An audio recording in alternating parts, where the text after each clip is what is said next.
Kuwait तक धमाकों की गूंज सुनाई दे रही है। पूरे मिडिल ईस्ट का एयर स्पेस बंद हो चुका है। हजारों उड़ानें रद्द हैं और दुनिया भर की अर्थव्यवस्थाएं तेल की कीमतों में उछाल की आशंका से कांप रही हैं। अब सवाल ये कि क्या ये तीसरे विश्व युद्ध की शुरुआत है और ईरान के पलटवार के बाद अब अमेरिका और इजराइल का अगला कदम क्या होगा? और सबसे अहम बात कि खाड़ी देशों में फंसे लाखों लोगों की सुरक्षा आखिर सुनिश्चित कैसे होगी?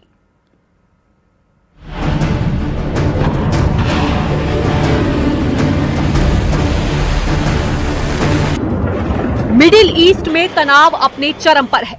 अमेरिका और इजराइल पर ईरान के हमले ने पूरे मध्य पूर्व को आग की लपटों में झुलसा दिया है। ईरान ने अपने कई पड़ोसियों पर कहर बरपा दिया है। यूएई और बहरीन पर मिसाइल और ड्रोन हमले किए गए हैं, लेकिन बहरीन का दावा है उसका निशाना खाड़ी देश नहीं बल्कि वहां मौजूद अमेरिकी सैन्य ठिकाने हैं।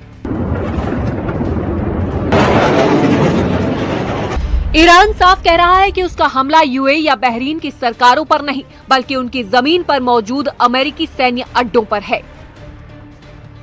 बहरीन की राजधानी मनामा में यूएस नेवी के 5th फ्लीट का मुख्यालय है, जो खाड़ी, लाल सागर और हिंद महासागर के हिस्सों में अमेरिकी अभियानों की कमान संभालता है। मिसाइल हमले में इसी मुख्यालय को निशाना बनाए जाने की पुष्टि बहरीन ने की है। संयुक्त अरब अमीरात में भी अमेरिका की सैन्य मौजूदगी सीमित लेकिन रणनीतिक रूप से बेहद अहम है। अबू धाबी के दक्षिण में मौजूद अल दहाफरा एयरबेस अमेरिकी वायुसेना का प्रमुख ऑपरेशनल बेस है। यहां से अमेरिकी और यूएई वायुसेना संयुक्त रूप से ऑपरेशन चलाती है।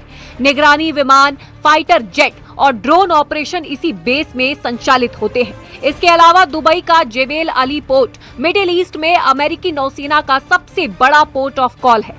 ये आधिकारिक सैन्य अड्डा नहीं है, लेकिन अमेरिकी एयरक्राफ्ट कैरियर और वॉरशिप्स यहाँ नियमित रूप से आते जाते हैं। उधर भारत ने उन विदेशी नागरिकों की मदद करने की पेशकश की है जो मिडिल ईस्ट और खाड़ी क्षेत्र में चल रही झड़पों की वजह से भारत में फंसे हुए हैं और जिन्हें अपने ट्रैवल प्लान बदलने पड़े हैं। ये सलाह ऐसे समय में आई है जब कई देशों ने अपने एयर स्पेस बंद कर दिए और एयरलाइंस ने फ्लाइट ऑपरेशन कैंसिल कर दिए।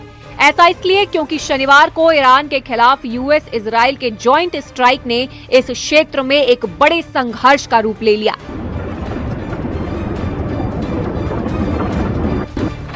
इस बीच भारतीय विदेश मंत्रालय ने सभी पक्षों से अपील की है कि वे मिडिल ईस्ट में चल रहे तनाव के बीच आम लोगों की सुरक्षा को प्राथमिकता दें और बातचीत और डिप्लोमेसी के जरिए तनाव को सुलझाएं।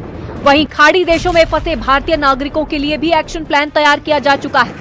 ऐसा पहली बार नहीं है जब भारत ने युद्ध क्षेत्र से भारतीय नागरिकों को बेहद तेजी के साथ सुरक्षित बाहर निकाला हो। जानकारों के मुताबिक ये हमले सिर्फ सैन्य जवाब नहीं बल्कि रणनीतिक दबाव की कोशिश भी है।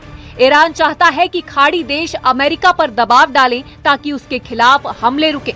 यानी तस्वीर साफ है, ईरान पड़ोसियों को नहीं बल्कि उनकी जमीन पर मौजूद अमेरिकी ताकत को संदेश दे रहा है। लेकिन इस जवाबी कार्रवाई ने पूरे मिडिल ईस्ट को अस्थिरता के नए दौर में ढकेल दिया है।